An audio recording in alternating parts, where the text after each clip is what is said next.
Bienvenidos a tu programa radial Vista Económica, donde tendremos entrevistas, noticias e investigaciones económicas, sociales y culturales. Empezamos. Buenas tardes y bienvenidos a un programa más de Vista Económica, un espacio radial que surge desde la comunidad universitaria para brindarles a ustedes entrevistas, notas económicas y diferentes segmentos de cultura y coyuntura nacional. Queremos agradecer, como siempre, a la Corporación Juventud Independiente y a la Universidad Nacional de Loja por el apoyo en el desarrollo de este programa. Recuerden que pueden seguirnos a través de nuestras redes sociales en Programa Radial Vista Económica y CJI Ecuador a través de Facebook. Además, somos retransmitidos por Radio Universitaria 98.5 en la ciudad de Loja y Radio Cumbre 106.9 para las provincias de Azuay y Cañar. Leonardo, buenas tardes y bienvenido. Hola Roberto, buenas tardes. Bienvenidos y bienvenidas a un programa más de Vista Económica. El día de hoy contaremos con el magíster Patricio Barzallo, con quien conversaremos sobre economía popular y solidaria y coyuntura del país. Él es gerente de la cooperativa CREA, la misma que tiene representación en varias ciudades del austro del país. Bienvenidos y arrancamos el programa. A continuación presentamos nuestro segmento Voces Económicas. Un espacio de entrevista a los principales actores sociales de la comunidad universitaria y de la localidad, con quienes abordaremos temas de interés económico y político. Me gusta saludarles, gracias por la invitación. Bueno, en cuanto a la pregunta, puede haber varias respuestas, pero yo me voy a ir por la parte netamente de función, de cargo y acción que deben realizar los seres humanos. El señor Guillermo Lasso cumplió su función en el banco y de lo que podemos ver lo hizo bien. Ahora esa función ya está fuera de contexto. Este momento la función del señor Guillermo Lasso es ser presidente de la República del Ecuador. Es decir, su contexto y el entorno que lo rodea tiene que estar apuntalado en pro de los millones de ecuatorianos. Entonces, me imagino que ya él, a lo mejor como accionista, no sé cómo sea su función en el Banco de Guayaquil, debe ser muy secundario. Entonces, por lo tanto, estimo que las decisiones que generen el transcurso del tiempo va a ser en beneficio de todos los sectores, sin importar que sean bancos, cooperativas, industrias, cajas de ahorro, porque en el sector financiero no solamente es el bancario, estamos hablando de tres sectores de la economía. Estamos hablando del sector público, que son toda la banca pública, el sector privado, la banca privada, y el sector de la economía popular y solidaria. Y ahí encontramos a un grupo más de entidades que son cajas, cooperativas y algunas asociaciones más. Y en cuanto a lo que usted decía, competencia, yo no le he visto desde que he estado en la cooperativa como una competencia perfecta el banco y las cooperativas. Tenemos diferente nicho de mercado, tenemos una orientación diferente en las finanzas y en la economía. Por lo tanto, nosotros ocuparemos nuestro lugar y a dónde estamos dirigidos a la persona, a esa persona que necesita, a la persona del área rural, inclusive de la parte urbana, pero muy poco intervenimos en lo que es las grandes empresas, mientras que la banca está un poco direccionada para allá. Entonces, no le veo una fuerte contraposición, más bien son complementos, los dos son un complemento, y tampoco le veo una competencia entre cooperativas, porque cada quien tiene su lugar y su mercado. Entonces, no debemos competir, sino más bien servir. Ahí es cuando funcionan las cosas.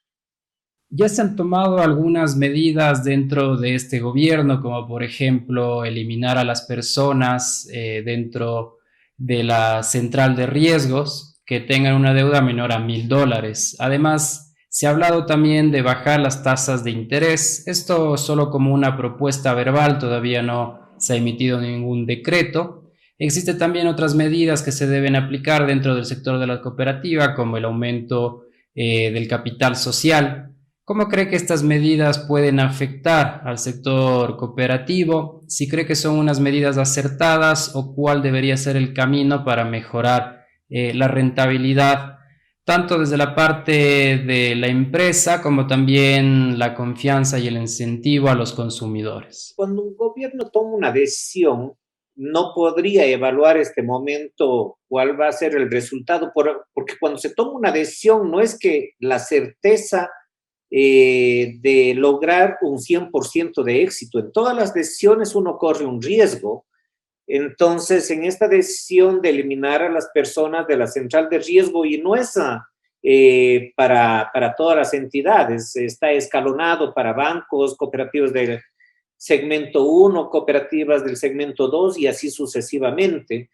Entonces, esto veremos en resultados en días posteriores. No me gustaría hacer ni una crítica, ni decir que lo está bien, porque me imagino que lo analizaron bastante, con detenimiento, porque sí, hay algunas personas que no han logrado pagar por la situación en que se encuentra el mundo entero, en una situación crítica de crisis,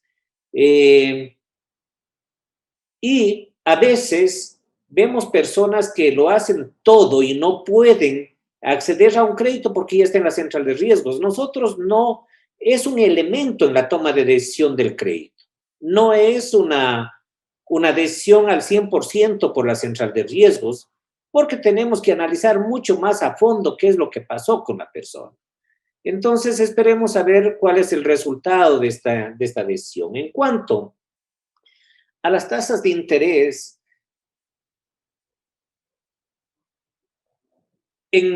es fácil decir ya bajemos las tasas de interés, pero las tasas de interés tienen cuatro componentes, y tenemos que trabajar en cada uno de ellos. En primer lugar, está el riesgo país. Podemos decir que de 1,000 y pico ya estamos por 700, pero sigue siendo un riesgo alto. Entonces, eso ya es una parte del componente del precio o la tasa de interés. Segundo, la inflación. Debería controlar que la inflación esté a cero para que de esa manera también el precio del dinero se me baje. Tercero, el costo del dinero. El costo del dinero en este momento, yo me atrevo a decir que en el sector cooperativo está entre un 5 al 7% el costo del dinero. Es decir, tenemos que pagar una tasa de interés para el depositante en ahorros a la vista y en depósitos a plazo fijo. Entonces, aquí el costo del dinero es alto justamente porque tenemos un riesgo país y todo eso. Si estuviéramos en otras condiciones, por ejemplo, en Europa, el costo del dinero es negativo. Es decir, usted tiene que pagar para que me den guardando el dinero. Entonces, ahí sí, las entidades financieras, al tener costo cero y a veces costo negativo, entonces yo puedo colocar a una tasa bastante interesante en el costo de la tasa de interés en los créditos. Entonces, por lo pronto ya vamos 3 componentes. Si esos 3 componentes estuvieran en cero, tenemos un cuarto componente, que es la rentabilidad. Porque toda institución, toda empresa busca tener una rentabilidad. Y a la rentabilidad lo podemos dividir en dos. Primero, para cubrir todos los costos operativos, administrativos, N costos que tienen las instituciones. En nuestros casos, por ejemplo, para pagar sueldos, para pagar los arriendos, para pagar la protección del dinero, N costos. Entonces, nosotros primero tenemos que buscar un margen en la tasa de interés para cubrir esos costos. Y además de aquello, debemos tener un excedente, porque por más cooperativas que seamos de un ambiente social, es decir, somos sociales de naturaleza, pero debemos tener una rentabilidad para soportarnos en el tiempo. Entonces, esto no va a ser de la noche a la mañana, por más que haya un decreto. No es tan así para decir ya desde mañana o un mes ya bajamos la tasa de interés al 2, 3, 4%. Imposible. Ahora, la vía que podría hacer el Estado, que le veo, es vía el Banco de Fomento, que podría ir dar una cantidad de dinero y por esa vía sí, como al fin y al cabo el costo del dinero del Estado nos transfiere a los ciudadanos, entonces sí, por esa vía puede dar, bueno, sí, y hay que hablarlo claro, no solamente ha dado al 1, al 2%, a veces ha regalado, ha condonado los capitales el Banco de Fomento, lo que es una pérdida para el Estado. Ojo, eso hay que estar muy conscientes. No porque es el Banco de Fomento tenemos que regalar el dinero. El dinero es de los ecuatorianos y también hay que protegerlo. Entonces, hay que ver, esperemos que el riesgo país siga bajando, la inflación siga bajando, nos controlemos en los pagos de las tasas de interés y listo. Pero el riesgo crediticio también tiene que ser apalancado. Un tema que es importante dentro del sector banca y del sector cooperativa es un poco el tema de influencia política. Sabemos que el sector de la banca tiene este grupo o esta asociación de Asobanca que tiene un poder bastante influyente dentro de las políticas públicas. Dentro del sector de la cooperativa no existe un grupo que tenga un poder de tal magnitud que pueda incidir dentro de las políticas públicas. Si bien hay ciertos grupos regionales, no existe todavía un peso adecuado que podría generar tal vez la balanza hacia este sector.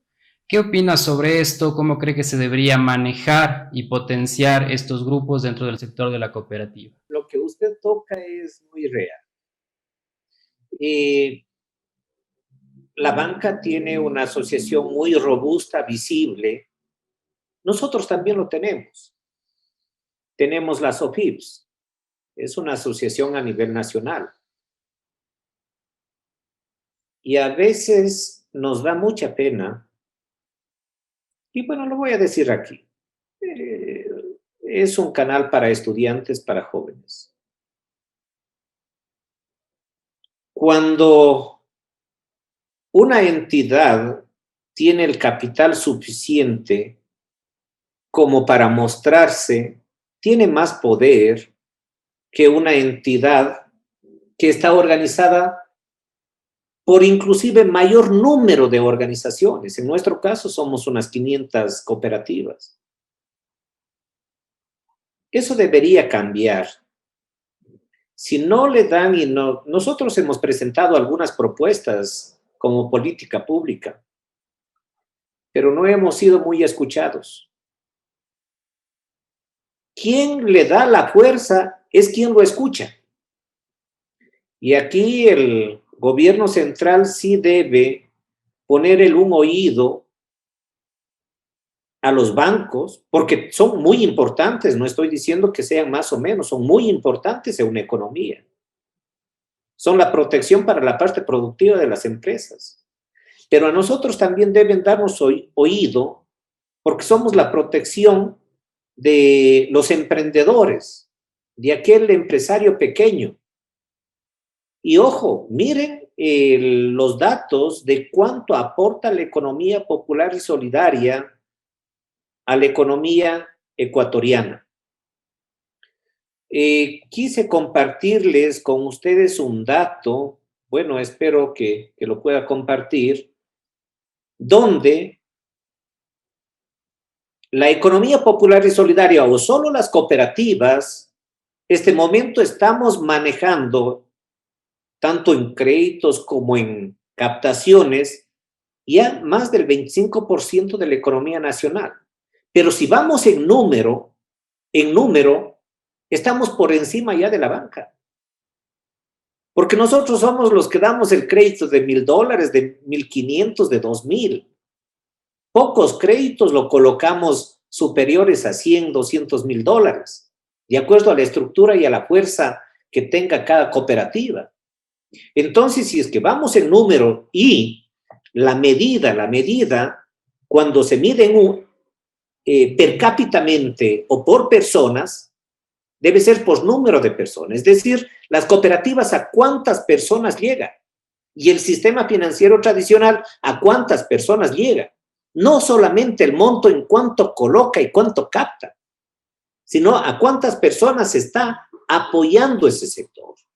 Entonces, y ahí debemos tal vez hacer un mea culpa nosotros como sistema cooperativo, de un poco ser más fuertes en nuestras propuestas de desarrollo y hacer que nos escuchen las autoridades. Eso quizás nos falta. Pero ya digo, sí hemos visto que a veces ponemos propuestas y de una parte escuchan y de la otra medio, como dice, ya mañana, como los profesores a veces al que tiene una buena aceptación le escucha todo y al otro le dice, ya en la otra clase te escucho. Estimado Patricio, usted representa una cooperativa y queremos saber un poco sobre las cifras que generan dentro del sector, obviamente financiero y a nivel nacional, el agregado a la parte económica. ¿Cuáles son estas cifras? ¿Cuál es el verdadero aporte en sentido económico de las cooperativas hacia la economía nacional? Y lo estoy tomando justamente de la banca para que vean que son reales, no es de nuestra organización que hemos sacado. Aquí vemos el crecimiento de los bancos. Este es el sector bancario. Tienen 48,000 millones, han tenido una variación anual del 10.4, es decir, un crecimiento y una mensual del 0.4%. Ahora veamos qué es, porque ellos también tienen levantado el sistema de las cooperativas. Las cooperativas, en cambio, tenemos 16,000 millones de dólares, pero tenemos un crecimiento del 19.8%. ¿Sí lo notan? 10.4 versus 19.8. Y si es que vamos en créditos, acá tenemos un 3.8% de crecimiento y las cooperativas el 12.9% de crecimiento en cartera de créditos. Estos datos también que tenemos desde la superintendencia son interesantes. Nuestros créditos, ¿a dónde están apuntando? Miren, apoyamos al consumo también, pero lo fuerte, comercio al por mayor y por menor, el 13%, en agricultura el 9%, transporte y almacenamientos el 7% y así sucesivamente. Y aquí podemos ver que la distribución del volumen de crédito, el 44% del volumen de las cooperativas del segmento 1, 2 y 3, el 44% es microcrédito. Cifras bastante halagadoras. Ahora, si es que nosotros queremos ver cómo está conformada, por ejemplo, en cooperativas de ahorro y crédito, este momento estamos 513 organizaciones. En este cuadrito podemos verlo, 513 organizaciones, pero ¿con cuántos asociados? Con 8,222,000 socios. Es decir, el 50% de los ecuatorianos es socio de una cooperativa. El otro 50%, recuerden que hay menores de edad, que ellos ya no tienen una cuenta porque son niños. Entonces, ¿a cuántos llegamos? Es bastante alto. Las cooperativas, sobre todo el segmento 3, 4 y 5, ellos llegan a lugares donde nadie va a llegar. Están en la parroquia, están en el cantón lejano. Porque imagínense una persona ir a depositar a 1 hora, 2 horas, o ir a hacer un crédito a 1 hora, 2 horas de su lugar de domicilio. Entonces, esas cooperativas deben ser muy bien analizadas, porque son un aporte a ese lugar. Nosotros absorbimos a una cooperativa, por ejemplo, aquí nosotros somos de la Azuay, pero absorbimos una de Cañar porque nosotros estamos en Azuay, Cañar, Morona, Santiago y Loja. Una parroquia de Taray. En primera instancia nosotros decíamos, lo vamos a cerrar. Y decidimos dejarlo. ¿Cuántos pobladores son? Son aproximadamente 8,000. Aparentemente no hay mercado. En teóricamente no hay mercado. Pero nos dimos cuenta que ahí, en cambio, ya estaban enseñados a recibir sus remesas, a hacer pagos de recargas y N cosas que le da una entidad financiera, y decidimos dejar. Más del 60% de la población son nuestros socios, pero activos.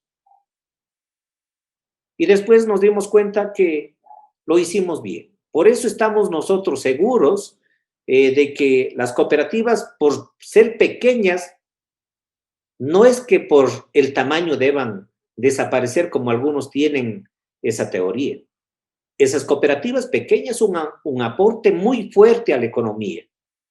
Y las cajas son otro aporte. Entonces, por ejemplo, aquí tenemos una consonancia diferente del sistema financiero. Si nosotros nos vamos a Alemania, entre las cajas de ahorro y crédito y las cooperativas de ahorro y crédito, superan el 80% de las captaciones y colocaciones. El resto le queda para la banca. Ahí está, en reportes de Alemania. Entonces son tan robustas estos dos sectores. Bueno, allá nació el sistema cooperativo, ¿no? Son tan robustos estos dos sectores que, pues, siguen apoyando, y Alemania es Alemania, ¿no? No se vuelve visible porque no le interesa, pero es una potencia. Nosotros deberíamos, mientras más tercermundista sea el país, hemos visto más la injerencia de las economías de lucro, porque nosotros como cooperativas no somos de lucro. Dentro del sector cooperativo, es importante aclarar que surge de unos valores, valga la redundancia, del cooperativismo.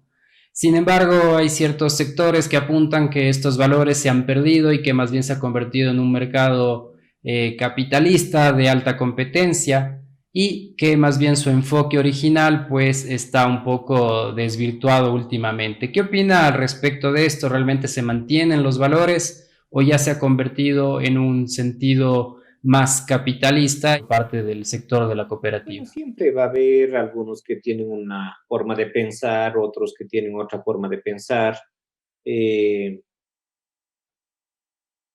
pero el sistema cooperativo se basa en 7 principios. Quizás unos principios están más arraigados que otros. Quizás unos principios están más potencializados. Por ejemplo, el libre ingreso y salida del socio. El otro principio, el control democrático que realizan los socios. Quizás nos falta, y lo que hacía un mea culpa de pronto, es tener una organización fuerte. Quizás nos falta un poco implementar el 6º principio, que es la cooperación entre cooperativas. Entonces, ese principio sí, aquí medio como que le hemos soslayado y a veces nos hemos puesto a competir unas con otras en lugar de servir.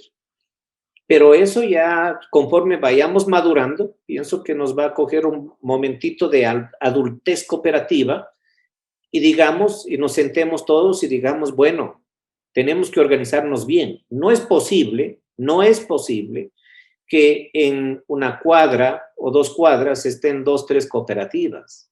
Es que no es posible. Cada cooperativa debe tener su espacio, su lugar, para poder servir bien a sus usuarios y socios. Recuerden que nosotros tenemos socios, no clientes, y a lo mejor por estar en esta vanidad de competencia, nos estamos olvidando un poco del socio.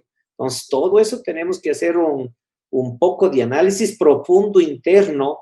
Es como cuando hacemos una introspección como personas y decimos, parece que me estoy portando bien aquí, pero un poquito mal acá, entonces tengo que mejorar. Entonces, así tenemos que sentarnos las cooperativas y racionalizar nuestros principios. Pero los principios nunca pienso que van a pasar de moda, porque los principios vienen desde el ser humano. Para finalizar esta entrevista, hay un tema que siempre es preocupante, que es el tema de lavado de activos, lavado de dineros. Y dentro de las cooperativas ya se han visto casos sobre estas influencias negativas y obviamente ilegales. ¿Qué se debería hacer para poder controlar y evitar estas situaciones por parte del sector de la cooperativa? Y como un mensaje final, ¿por qué cree que debemos nosotros confiar o cuál sería el mensaje en el cual depositar la confianza dentro de las cooperativas para toda la ciudadanía que nos está escuchando? Para proteger al sistema cooperativo no es solamente de leyes y normas. Para proteger al sistema cooperativo, quienes están o quienes fungen cargos de diferente índole, de toda índole, no solamente en el estratégico o el presidente o el gerente, en todo, oficiales de crédito, inclusive porque las personas que nos apoyan en la limpieza. Cuando se enmarca en la ética y en la honradez, todo está bien. A eso debemos propender todos los socios de las cooperativas, que las personas que están representándonos al frente tengan esa característica. Pueden haber errores, pero cuando hay un poco que ya no es error, cuando no hay honradez, cuando no hay ética, ahí el problema es grande. Entonces, debe haberse una buena selección de personal, porque las personas hacen una organización. Entonces, insisto, no solamente es de leyes, es un escogitamiento adecuado, porque ¿quién hace una travesura? Yo a esas cosas les llamo travesuras. ¿Quién hace una travesura? No hace el computador, no hace un proceso, hace la persona. Entonces, cuando las personas son bien escogidas, no pasa nada. Y eso es en todo tipo de organización. Y bueno, lo segundo, un mensaje sería invitarles a todos, no solamente como cooperativa CREA, a la cual represento, sino que volquemos los ojos al sistema cooperativo, porque el sistema cooperativo tiene un trasfondo muy fuerte para el desarrollo de las economías y de los países. Hagámoslo bien, pero necesitamos el apoyo de todos, desde los socios hasta el gobierno. Cuando las cosas lo hagamos bien y podamos ya, a pesar que si ustedes ven, ustedes están en Loja, ahí tenemos colegas cooperativas como la Comego, la Padre Julián Llorente y así por el estilo. Si ustedes se van a una cooperativa de ellos y ustedes buscan el abanico de socios a cuales han dado un crédito y ustedes van a ver que con ese dinero, ¿qué ha hecho ese socio? Solo ahí se palpa el aporte social y económico de las entidades y el objetivo y el fin que tienen las mismas. Entonces, eso les puedo decir y sobre todo la juventud, yo les quería compartir con ustedes. A lo mejor van a decir, pero ¿cómo lo ven los jóvenes a las cooperativas. En nuestro caso, si ustedes le ven este cuadrito de aquí, dice edad del socio al aperturar la cuenta. Miren, ¿dónde está el pico? El pico está en 26 años. Es decir, no solamente, algunos dicen, no, eso es medio de personas mayores. La juventud en nuestra cooperativa está ingresando fuertemente. Entonces, ustedes que son jóvenes, les invito, y a todos los jóvenes, que comiencen a liderar el sector cooperativo. Por mí, un gusto saludarles y muchas gracias por la invitación. Queremos agradecer al ingeniero Patricio Barzallo por su participación dentro de este espacio de entrevistas. Muchas gracias, ingeniero, y esperamos contar con su presencia en otra oportunidad. De esta manera cerramos Voces Económicas y damos paso a nuestro siguiente segmento, Notas Económicas. A continuación presentamos el segmento Notas Económicas, donde se abordará las últimas noticias económicas a nivel local, nacional e internacional. ¿Qué es el pensamiento lateral? Un concepto inventado por Edward de Bono, médico filósofo maltés que acaba de morir. ¿Cómo resuelves el siguiente dilema? En ciertos gremios, un empleado necesita una licencia para poder realizar un trabajo, pero la condición para obtener la licencia es que primero haya hecho un trabajo en ese ámbito. Ese es el estilo de preguntas que desafían la lógica y que para responderlas no basta enfrentarlas con un pensamiento meramente crítico. Ahí es donde entra el pensamiento lateral, un concepto originado por el médico, inventor, filósofo y autor maltés Edward de Bono, que murió el pasado 9 de junio. Decía de liberarnos de la tiranía de la lógica a través del pensamiento creativo. Muchas agrupaciones y empresas promueven el concepto del pensamiento lateral entre sus miembros y empleados. En algún momento de nuestras vidas profesionales o académicas, alguien nos ha pedido que pensemos fuera de la burbuja, que salgamos del margen, rompamos el molde o las limitaciones establecidas por nuestra manera convencional. Kuppel señala que la inspiración suele llegar en los momentos más inesperados y aleatorios. Los momentos que fomentan esa inspiración se denominan en inglés las 3 B, bed, bath y bath, que significan cama, autobús y baño. Se sabe de gente que tiene muy buenas ideas en la ducha y eso se debe a que no están pensando específicamente en algo. Explica. Entonces, ¿utilizas el pensamiento lateral? Este fue su segmento Notas Económicas.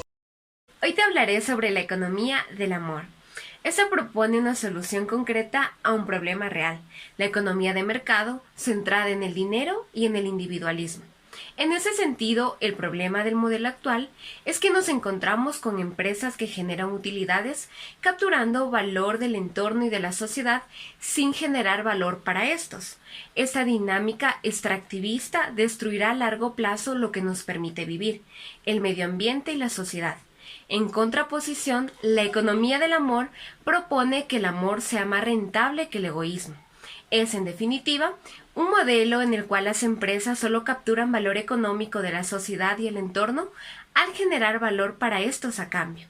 La rentabilidad económica estaría atada directamente a la generación de un impacto positivo, teniendo como pilares fundamentales la empatía, la colaboración y, por supuesto, el amor.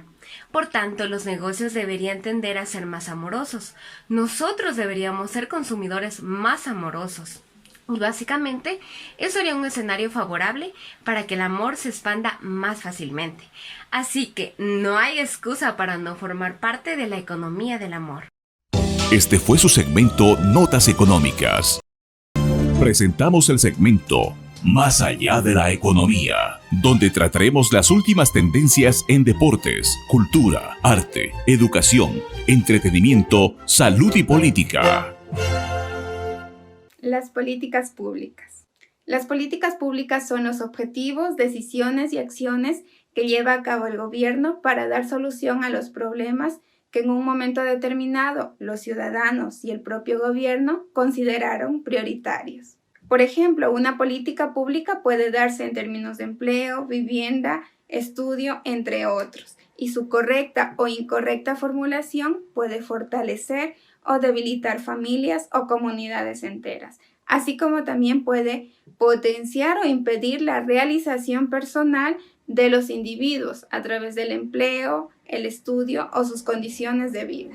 Y dado que las políticas públicas tienen un objetivo definido de forma democrática, es necesario que las personas que llegan a ocupar cargos en la función pública, en los gobiernos locales, zonales o nacionales, independientemente de cuál sea su carrera, tengan conocimientos en políticas públicas.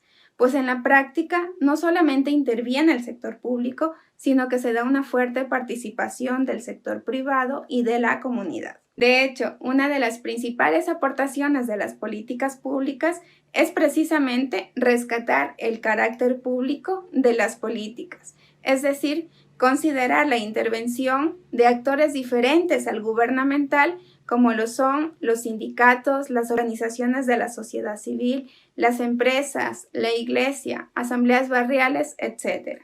Puesto que las políticas públicas son una respuesta a las exigencias y necesidades de la sociedad y como tal requieren de ser dinámicas y flexibles, capaces de adaptarse y de generar cambios en la dirección adecuada.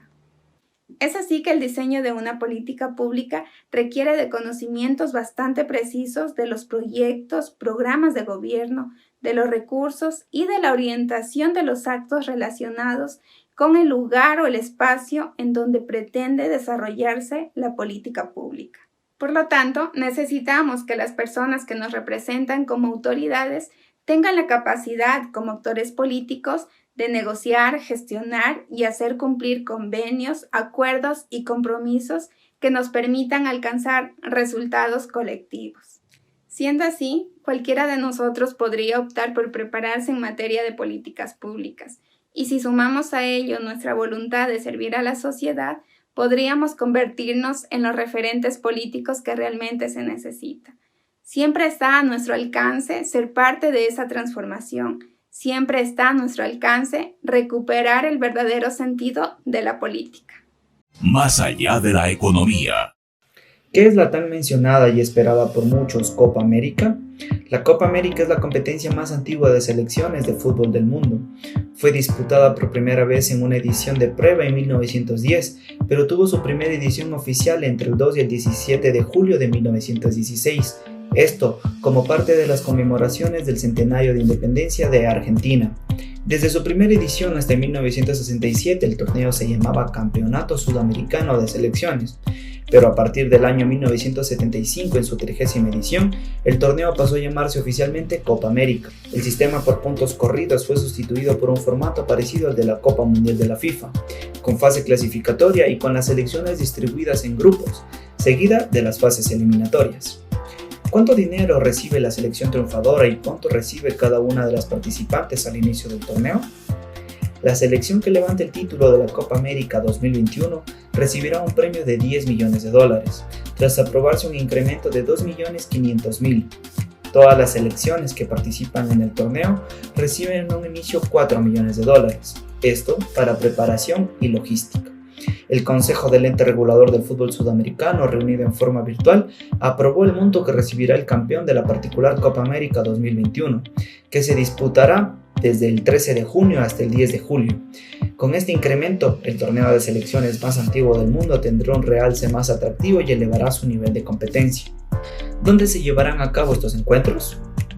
Luego de que la Conmebol confirmara la mudanza del certamen a Brasil, el gobierno designó 4 sedes para desarrollarlo.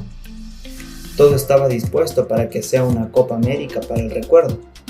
Por primera vez en 37 años el certamen iba a volver a jugar en más de un país, pero el coronavirus golpeó el mundo y toda la organización debió adaptarse a la pandemia. Y el lunes 31 de mayo, la Conmebol decidió asignar a Brasil como sede de emergencia. Por ese motivo, la Confederación trabajó a contrarreloj con el gobierno brasileño, esto para elegir los nuevos estadios que albergarán los 28 partidos del torneo. Ya con la confirmación oficial, estas son las ciudades elegidas y los recintos. En Río de Janeiro nos espera el Estadio Maracaná y Nilton Santos. Por otro lado, Brasilia nos espera con el Estadio Mané Garrincha. En Goiânia nos está esperando el Estadio Olímpico y en Cuiabá el Arena Pantanal. ¿Cuántas y cuáles selecciones participarán? Los encuentros se darán entre 10 equipos repartidos en 2 grupos que disputarán por la edición número 47 del torneo de selecciones. Entre ellos están en el grupo A, Argentina, Bolivia, Chile, Paraguay y Uruguay, mientras que en el grupo B, Brasil, Venezuela, Colombia, Perú y Ecuador. Finalmente, es preciso mencionar que al arrancar la Copa América muchos aficionados y expertos juegan a predecir quién se llevará el trofeo. Expertos coinciden en que Brasil, la anfitriona y defensora del título de 2019, arranca una vez más como la gran candidata, esto por lo que lleva haciendo en las eliminatorias para el próximo Mundial de Qatar. Pero sin embargo, por otro lado, se la posiciona a la selección argentina como una de las que también hará dura la competición, al analizar los resultados que ha obtenido en la actualidad y jugadores de calidad que tiene.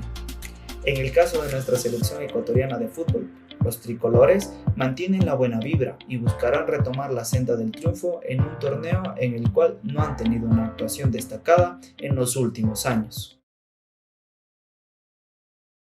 Este fue nuestro segmento Más allá de la economía. De esta manera llegamos al final de nuestro programa. Como siempre, quiero agradecer la participación de nuestros estudiantes de la carrera de Economía de la Universidad Nacional de Loja por habernos apoyado en los diferentes segmentos del programa. Agradecer también a todas las personas que nos sintonizan por las redes sociales y a través de las diferentes emisoras en la región sur del país. A continuación, Leonardo con el cierre del programa. Muchísimas gracias, Roberto. Para terminar, vamos a hacer un breve comentario sobre la entrevista con Patricio. El Ecuador necesita inversión, necesita formas de que las personas inviertan y emprendan, los negocios se reactiven. Sin embargo, para eso es necesario poder tener capital. Y la economía popular y solidaria se ha vuelto uno de los principales proveedores de dicho capital. Sin embargo, aún así, el costo por acceder a estos créditos es muy alto. Y es por eso que tenemos que hacer un llamado de atención a nuestras autoridades, quienes tienen el poder para regular esto. Necesitamos tasas que estén de acuerdo a nuestra economía.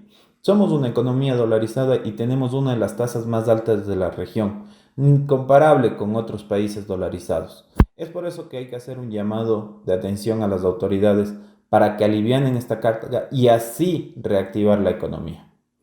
Sin más, queremos agradecer a Radio Universitaria 98.5 en Loja, Radio Cumbres 106.9 en Azuay y Cañar y además a la Corporación Juventud Independiente y a la Universidad Nacional de Loja.